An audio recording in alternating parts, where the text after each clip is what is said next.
welcome back to the channel. If you saw the last video, you know that I'm doing a series of videos on how to pass an advanced driving test, and this is the first of those videos, and I'm going to concentrate on one specific element, which is the system of car control. Now, if you are undertaking a course of instruction in this country, advanced car instruction, either with the police or the emergency services or one of the civilian advanced motoring organisations, one of the first things you need to do is get yourself a copy of Roadcraft. Roadcraft is the police driving manual, and it's the instruction manual that every police force in the UK bases their driving instruction and their driving courses on, whether you're doing a standard, advanced course or whatever. And the IM and ROSPA, the other advanced motoring organisations, the civilian organisations, use Roadcraft as a basis for their instruction as well. So get yourself a copy of Roadcraft and then go to the chapter titled The System of Car Control.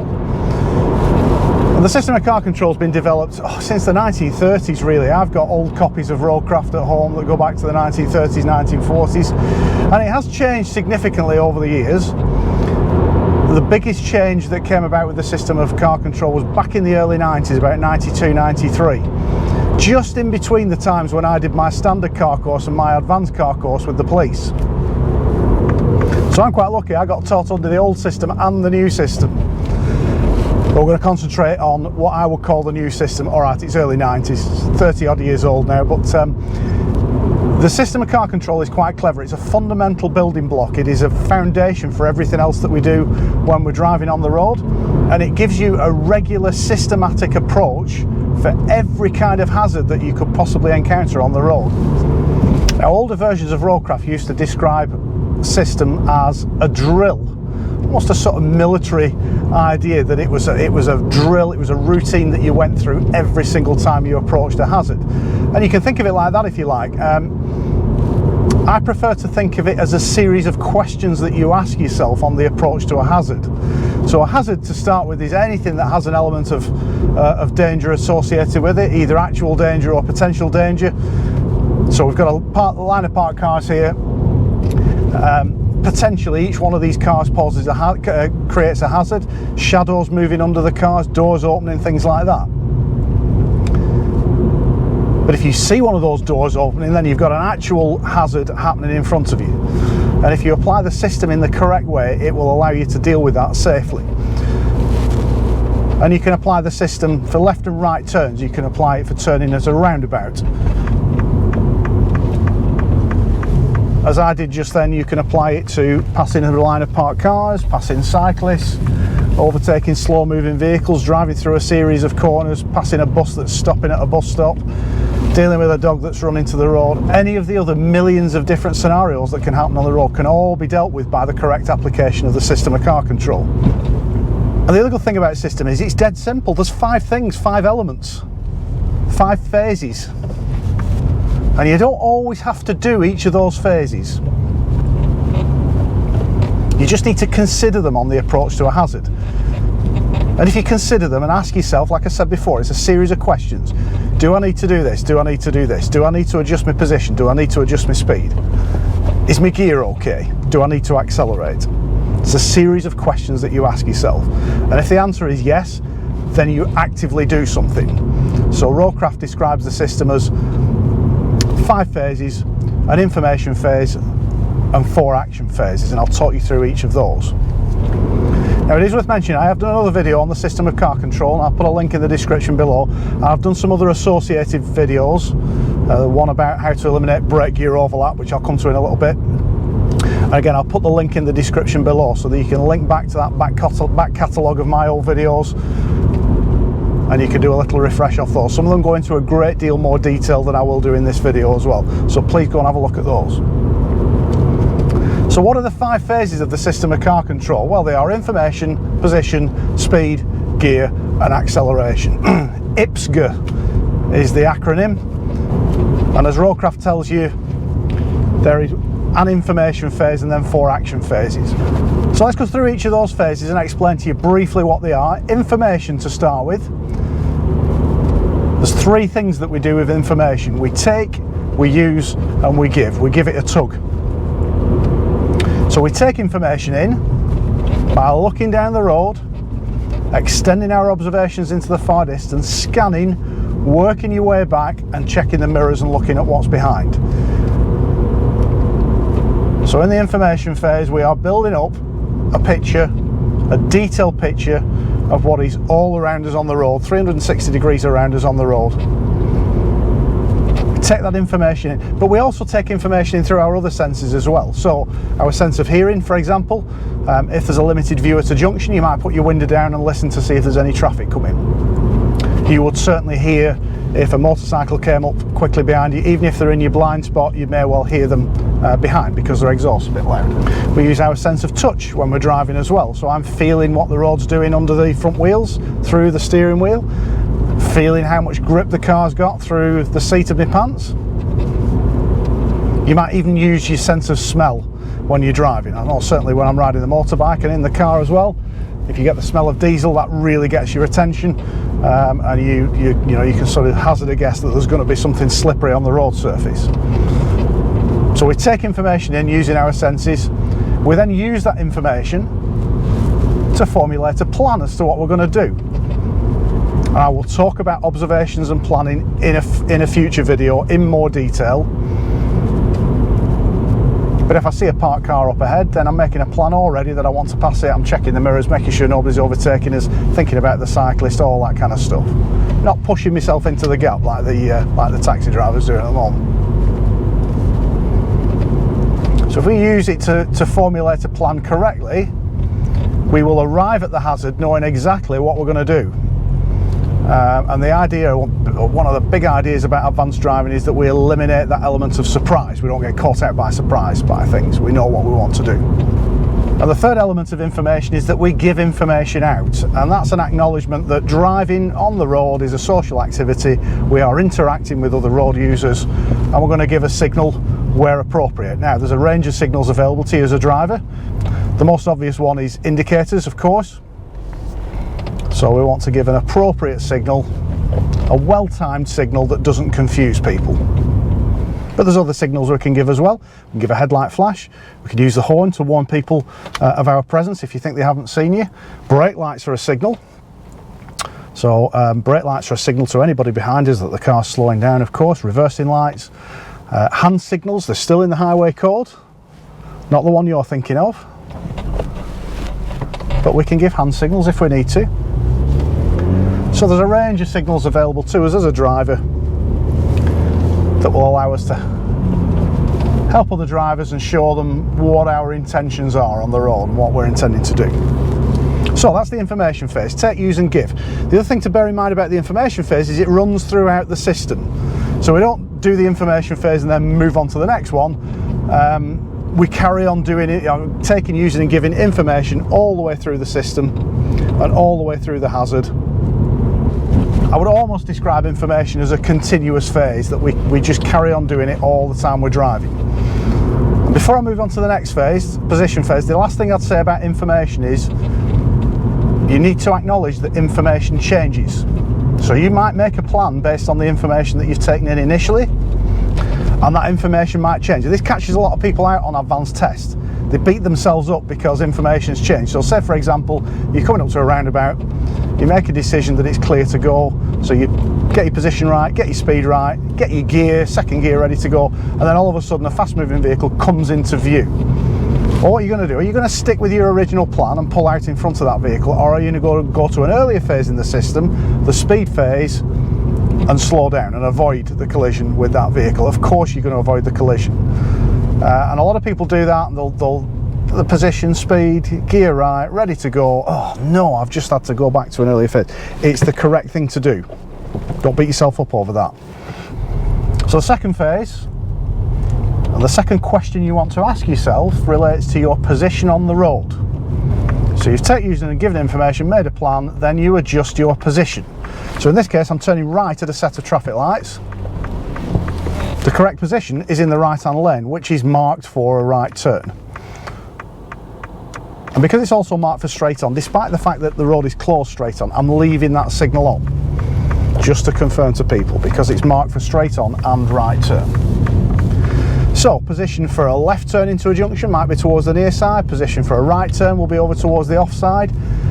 If you're on approach to a roundabout, you'll be taking account of lane markings and things like that to choose your position on the approach.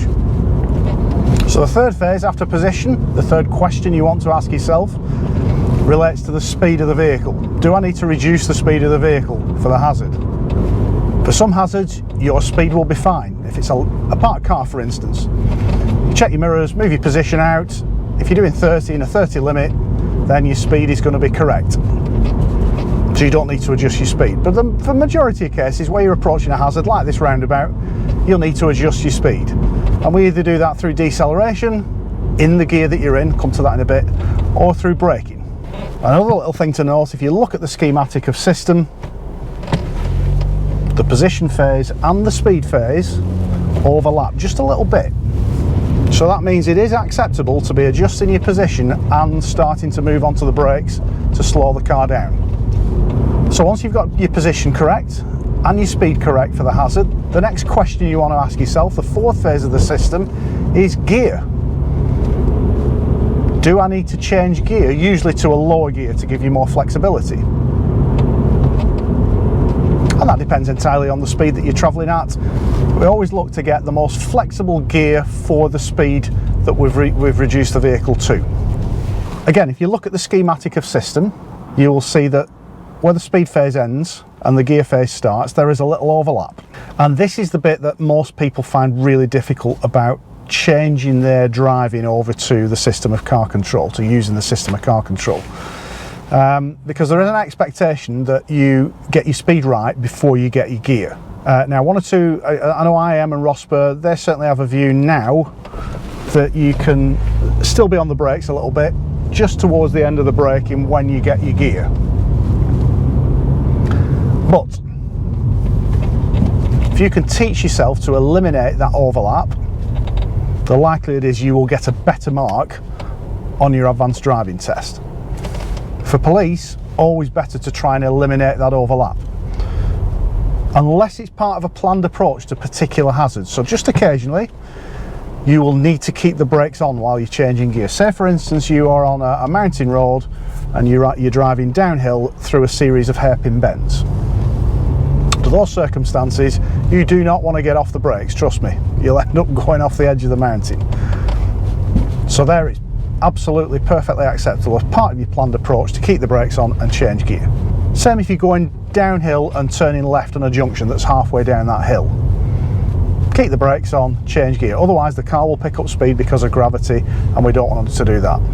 But under most circumstances, what I'm going to try and teach you to do is get your speed correct, on the brakes, get off the brakes, and then change gear. So as far as choice of gear is concerned, we are looking for the most flexible gear for the speed and for the circumstances that we're in. What we're not going to do is go sequentially all the way down the box. We're not going to go 5th, 4th, 3rd, 2nd, 1st and then set off. It's a lot of faff that, and actually you're introducing more instability into the car by doing that. So we're going to brake in the gear that we're in and we're going to change gear once, ideally. We're going to change gear once. So if for instance you've been on the motorway and you come down a motorway slip road to a roundabout and you're going to have to slow right down for that roundabout, if not stop, we are not going to sequentially go down through the gears as we're doing that. What we're going to do is just brake, slow the car down, keep a quiet ear on the engine and a little glance at the rev counter. And just before the car's ready to start juddering, it'll be down to quite a low speed, we're just going to press the clutch. And we're looking to go at the roundabout, and as soon as we can see that it's clear to go, we will take maybe second gear. Or maybe we'll come right down to a stop, hands on the wheel, clutch down, and then take first gear ready to go. And then we get to the last phase, the fifth phase, acceleration. Now this to me always feels like a bit of a natural outcome of everything else that you're doing with the system of car control. Once you've prepared yourself for that hazard by getting your position correct, your speed correct and your gear correct, all you've got left to do then is drive round it or through it or over it or past it. And we're going to do that with a little bit of acceleration, the right amount of safe, smooth acceleration to take us through the hazard and out to the other side. So what does it look like when we apply it practically? What does it look like on the road? We're going to apply the system of car control. What am I doing in the car? I'm going to look at 3 different scenarios. I'm very, very straightforward this. I'm going to look at a left turn into a junction, I'm going to look at a right turn into a junction, and I'm going to look at turning right at a roundabout. Just going to get out of Burnley. Don't even know why I came into Burnley, to be honest. I'm going to get out of Burnley now, up into the hills, find a little junction, and I'm going to show you how the system of car control works. I'm going to start by showing you how it works in a manual car. Then I'm going to come back in my car with the automatic or the semi-automatic gearbox and show you how we apply the system of car control in an automatic car as well. Okay, so we're up in the hills on some nicer roads now. I'm going to show you left turn into a junction using the system of car control in a manual car. So remember how we use the 5 phases of the system. Information we take, use and give on the approach. Position, choose the appropriate position for the turn. Then we get the speed correct. For this junction, that'll be on the brakes. Once your speed's correct, you come off the brakes, get the gear, and then the final phase is acceleration into and through the junction. And in most cases, that's just a very small amount of acceleration, just to keep the car rolling through into the junction. But I've picked a road here that, as you can see, it's turning to a national speed limit, so we will have to significantly bring our speed down, and you can see the application of the system from a higher speed to quite a tight turn into a junction. So I put a camera in the windscreen so you can see what I'm looking at. I've got a camera on the feet that will show you what I'm doing with the car's controls, and we'll leave this camera on the inside of the car so you can see what I'm doing with the gear stick, and you can see the timing of the application of system of car control. So I'm going to take the next junction on the left. Already I'm looking right in the far distance, seeing if I can pick the junction out. I'm also looking behind me using the mirrors, seeing if there's anybody close behind who might be an issue, and I'm looking for cyclists and pedestrians and things like that. The junction is just up there where the chevron boards are. So there's nobody behind me, but if there's anybody coming towards me, they might need a signal, so I'll put a signal on, we'll give information. Positions towards the near side, and I'm on the speed phase now, getting the speed right down, clutch in, come off the brakes, take the gear, off the clutch, and then a little bit of acceleration to take us in. So once more for that left turn, scanning into the distance, looking for the visual clues that I need, bringing information in, taking in information, using it to formulate a plan and giving information out if I think it's necessary. So the chevron board is where the junction is. I'm checking the mirrors, there's nothing behind, but something coming towards me might need the signal, so I'll put a signal on. Position is towards the near side. I'm going to reduce my speed of the vehicle on the brakes. Notice I'm not changing gear. Once my speed's correct, come off the brakes, take second gear, and a little bit of acceleration into the junction. Now that first press of the clutch, remember this, is to prevent the engine from juddering. It's not part of the gear change. So just because I'm pressing the clutch while I'm braking doesn't mean I'm overlapping the brakes and the gears. Really important that. This time I'm going to turn right into the same junction but coming from the opposite direction. So same again, take, use and give information, position, speed, gear, and then acceleration into the junction. So I know the junction is coming up somewhere up in the distance on the right. Checking the mirrors, I've got no following traffic. Looking for any other hazards. Like I said before, pedestrians, got a warning sign for sheep and a warning for a bend in the road. There's our junction, I'm checking the mirrors. I'm going to put a signal on in case anything's coming. I'm on the speed phase now, the position's near the centre line, I'm on the speed phase, on the brakes, and I can't see if there's anything coming, so I'm almost going to have to come to a stop. First gear, and then drive us into the junction. So on that occasion, because of the limited view coming in the opposite direction, I've had to slow right down and change into first gear. So one more time for that right turn, a little bit of rain in the air but not much. Extending my view into the far distance, trying to pick out the junction as soon as I can, looking for any other hazards and checking the mirrors. There's nobody behind me at the moment. And we can see the junction up ahead. And I will put a signal on in case there's anybody coming the other way that I can't see that will need it. Position is going to be towards the centre line, and I'm on the speed phase now on the brakes. Not changing down through the gearbox, just coming to a stop, almost to a stop, first gear, and turn us into the junction.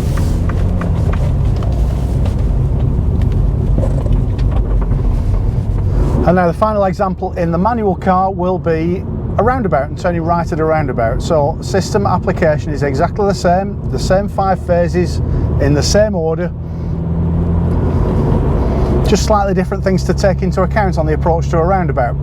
So for example, at the position phase, we're going to make a decision on what position we're going to take at that roundabout based on the route board itself. So if we're going straight ahead, 12 o'clock, generally we'd approach on the near side lane, depends on lane markings and what traffic's doing. Quite often if it's 2 lanes on and 2 lanes off, you can go near side or off side lane for straight on. If you're turning left, that's anything really sort of to the left hand side of the 12 o'clock position. Then we're going to position near side, and if we're turning right or anything to the right of the 12 o'clock position on the route board, then generally we're going to position towards the right, unless lane markings dictate otherwise. The speed phase, we're looking for, well, the vehicles, the view and the curve are what was drilled into me. So are there any vehicles coming in for the right that we need to give way to, or any vehicles on the roundabout? What's the view like on approach? Do we have a good, clear, open view, or is it a very restricted view that could be hiding vehicles? And the curve of the roundabout, is it a really tight mini roundabout that we're going to have to slow right down for, or is it a nice big open roundabout that you could carry a slightly higher speed through? And the other favourite expression with roundabouts is that on approach to a roundabout, we are planning to stop, but we're looking to go. So this is important, this. If you're planning to stop, that means that your first plan should be to stop at the giveaway line at the roundabout. And as we approach a roundabout from a good distance away, our first plan is to stop at the roundabout. Quite often people will say, I'm planning to stop but I'm looking to go, and then a vehicle comes into view and they have to stamp really hard on the brakes because they weren't actually planning to stop, they were planning to go, but they were looking to stop. So our first plan is to stop the car, but at the same time we're looking for the opportunity to go. So again, on approach, just as with the right and left turn, we'll stay on the brakes until we see an opportunity to go. Only at that point then will we come off the brakes and then take the gear. We're not going sequentially down through the gears. There's a roundabout not far from here, I'll just demonstrate what I mean. So another roundabout's coming up a little bit further down the road. I can see it on the sat-nav there, bit of local knowledge as well, I know where the roundabout is. And I'm planning on turning right at that roundabout. So eyes up at the top of the road, taking in as much information as I can, checking the mirrors as well, taking information, using that information to formulate a plan, and I'll make a decision about a signal as we get close to the roundabout, but I will probably put a right signal on. There's the warning sign for the roundabout, and again, I know I'm going to turn right at this roundabout, so I'm checking the mirrors and adjusting my position towards the offside, but not too close to the oncoming traffic at the moment. There it is. So I'm going to put a right signal on, position's in the offside lane, and now I'm on the speed phase. I'm off the gas and gently on the brakes, clutch in, second gear, and round we go. As I pass the exit before the one that I want, put a left signal on, left shoulder check, and leave the roundabout.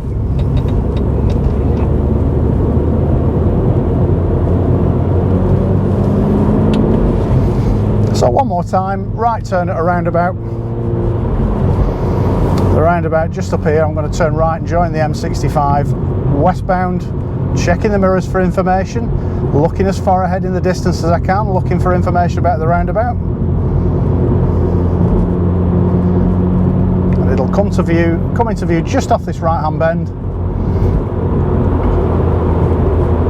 So I know I'm turning right, I'm going to take a position towards the offside. Just get an overtake in as well while we're at it. I'm going to hold this position now. I'm going to give a signal.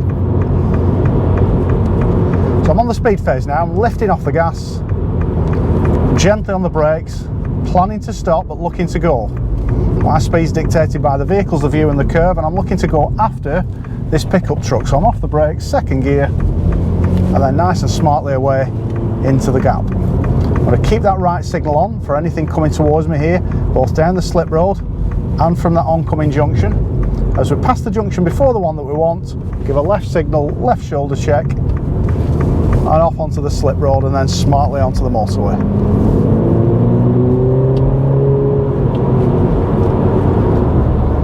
So what about automatics? Well, automatics are getting much more common on the roads in the UK now. Almost every car you can buy has a good automatic option, and they're a good efficient option these days as well.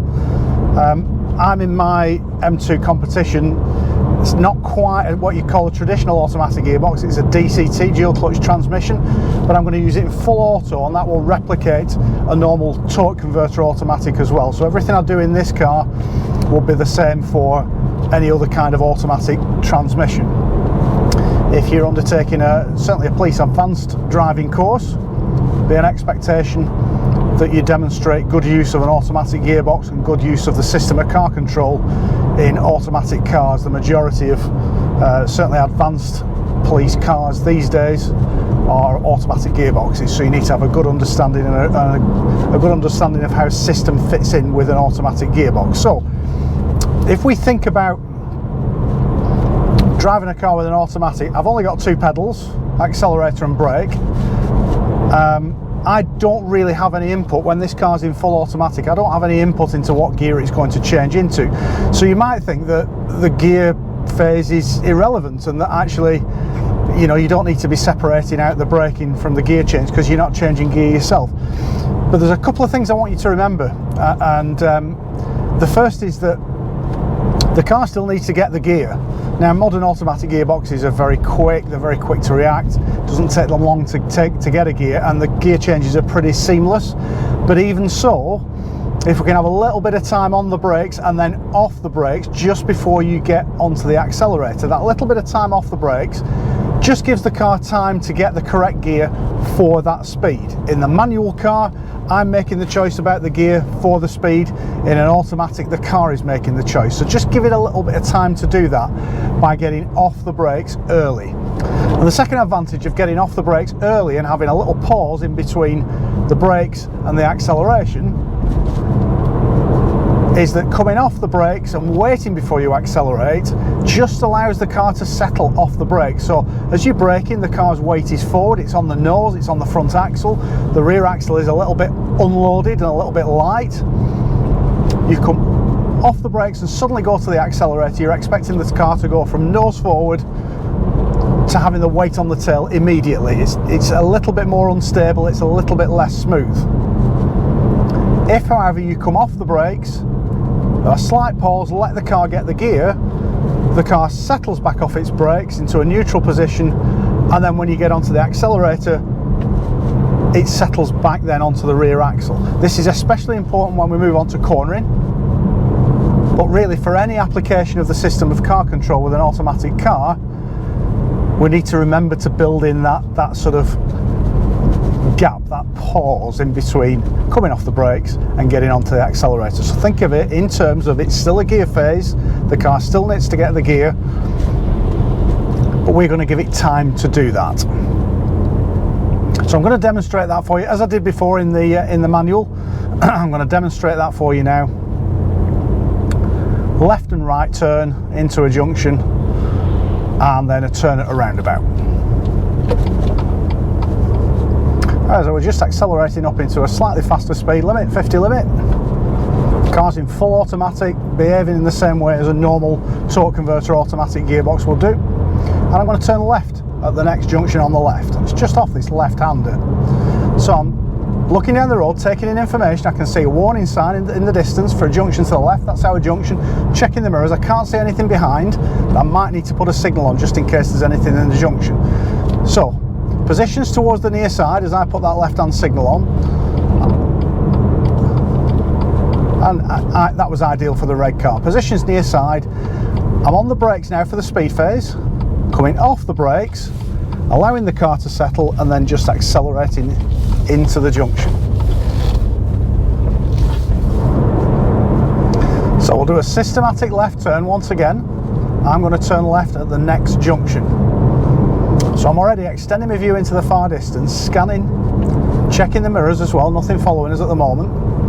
And I can see a vehicle off to the left, a blue pickup truck. That's the road that we're turning into. And we've got a warning sign there for the junction to the left, so that's where we're turning. If there's anybody around us, I'm going to need to put a signal on. So I'm checking the mirrors. Position is going to be towards the near side. I'm going to put a signal on now for the oncoming traffic. I'm on the speed phase now. Getting the speed right down on the brakes. And before I turn in, off the brakes, sorry, on the gas, a little bit of acceleration and turn us into the junction. Building the acceleration up to leave the hazard behind us. So let's demonstrate that now for a right turn at a junction, or I can already see the junction I'm turning into. Scanning into the distance, looking into the junction as well to see if there's any vehicles coming down towards it. Taking a position near the centre line, I'm going to put a signal on in case anything coming towards me, or in case there's anything coming towards me over the brow of that hill. Checking the mirrors again. I'm on the speed phase now. I'm getting the speed off, looking into the junction. I'm off the brakes now. Let the car get the gear and a little bit of acceleration through into the junction. So once more for the right turn, I'm going to turn right at the next junction. Looking ahead in the distance for information, taking that information in, using it to make a plan, and considering giving a signal out as well if we think it's appropriate. There's the warning sign for the junction on the right, and if I look off to the right I can see the road coming up, so I can see if there's anything on that road. Checking the mirrors again, nothing behind. I'm going to take a position near to the centre line on approach to the junction. I'm going to put a signal on now for the turn, and I'm on the speed phase now. So it's downhill. Getting my speed right down, looking into the junction, coming off the brakes and just accelerating gently into the junction. So last quick demonstration, applying the system of car control to a roundabout in an automatic car. So there's a roundabout about 1/4 mile down this road.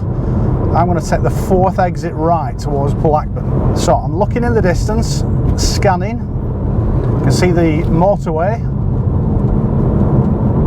And this roundabout is a junction with the motorway as well, although we're not joining the motorway this time. And I'm looking for the route board so I can make a decision about what position to be in.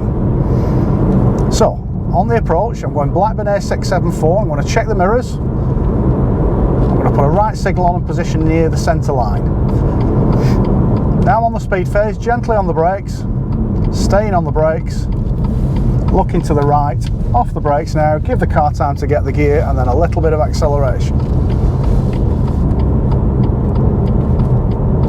And then system comes in again on a big roundabout like this. As I pass the last junction before the one that I want, I'm going to put a left signal on. Position, speed, gear's okay, and we need a little bit of acceleration to leave the roundabout. So sometimes system can kick in twice at a single junction, like a roundabout.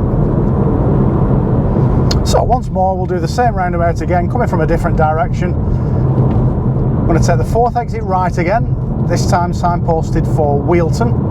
Again, up ahead I can see the motorway moving, indicating roughly where the junction is and where the roundabout is. You can see the bridge there. And we're going Wheelton A674, so I'm checking the mirrors. There may well be traffic approaching. I've just seen a reddish coloured car coming down from the right, so I'm going to put a signal on. Position is near the centre line and it's going to be right hand lane on approach to the roundabout. I'm on the speed phase, on the brakes, looking to the right. I'm waiting for a gap in the traffic. That time we've had to come to a stop. Accelerate smartly away. And then we'll apply system for exiting the roundabout. So, information, I can see me exit in a second as we come round here, just past that red car. Checking the mirrors, position, speed, I'm just off the gas, giving a left signal as we pass the exit before the one that we want, and then a little bit of acceleration, but not too much because this Fiat's doing about 12 miles an hour.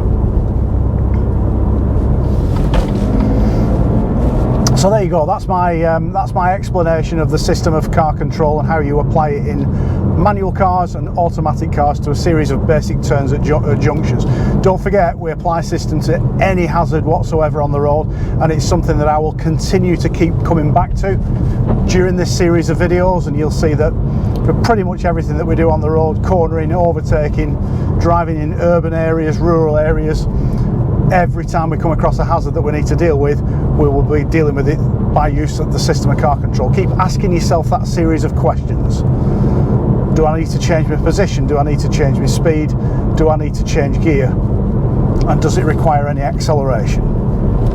So the only other thing I need to cover with you is what is required for each of the different advanced driving tests. I said I would tell you that for IAM and ROSPA, and for the police and other emergency services tests, both standard and advanced. So for IAM Pass and ROSPA Bronze, you need to be able to demonstrate that you can drive reasonably consistently to the system of car control. So that's everything mostly done in the right order. So we don't want to see a gear before the brakes very often, but a little bit of overlap when you're going from brakes to gear, a little bit of overlap for a pass is acceptable, as long as it's towards the end of the braking phase. If you want to get a first at IAM, or you want to get a gold at ROSPA, silver, gold, then really the expectations are higher at that brake gear overlap phase. And again, look at the video below that I've made about brake gear overlap and how to eliminate it from your driving. That needs to be fairly consistent throughout the drive. If you want a Masters or a Masters with distinction, then again, we're up in the game. It needs to be absolutely consistent throughout your drive, and you test about 90 minutes for Masters. So application of system has to be crisp, accurate, precise, smooth, and you really want to try and eliminate as much as possible any overlap between the braking and the gear change, unless it's part of a planned approach for a particular hazard where you need it. Police standard, you've plenty of time on a police standard course. 3 weeks is it now? So plenty of time to practice, plenty of time to eliminate that overlap of the brake and the gear. But again, good consistent application of system, doing things in the right order. And what you'll find when you move on to your blue light phase of that course is that system really makes sense. When you're approaching a line of traffic and you're looking for some cooperation, you've got your blues and twos on, you'll find that you stay on the brakes and you don't bother going down for a gear until you start to see the parting of the waves or the vehicles getting out of the way. Only then will you know what gear you want. And for a lot of people, system suddenly clicks. Even if you've struggled with it during the course, it will click once you move on to the blue light phase of your standard car course. For police advanced drivers, there is an expectation that your system is absolutely bob on, crisp, precise, consistent, accurate, and that you almost completely eliminate any overlap between the braking and the gear change. Again, it's relevant when you're driving in pursuit situations, it's relevant when you're driving with blues and twos on. You'll find that system just works perfectly in those situations. So there we go, that's the introduction to system. Hope you've enjoyed it. It's a little bit longer than really I'm aiming for most of these videos to be, but as you can probably see, there's a lot of information to get across, and it's a really, like I said before, it is a fundamental foundation for everything else that you do in advanced driving. So if you want to pass an advanced driving test, any of those tests that I've mentioned, this sits at the heart of everything and you need to get this right. So, hope you've enjoyed the video. Thanks for joining me. Don't forget to subscribe to the channel if you haven't already. Look out for more of these videos coming along. As I mentioned previously, the titles on the thumbnail will be blue. So whenever you see a new blue video come out, it's not a blue video. It's one of my instructional videos on how to pass an advanced driving test. Any questions, put them in the comments below. I'll try and answer as many as I can do. Don't forget to go and have a look at the website, reglocal.com. Loads more information there about advanced and performance driving, and information about the books that I've written that might help you pass an advanced driving test as well. And information about how you can get a day's driver or rider coaching with me if you want to. But for now, thanks very much for watching. We'll see you next time.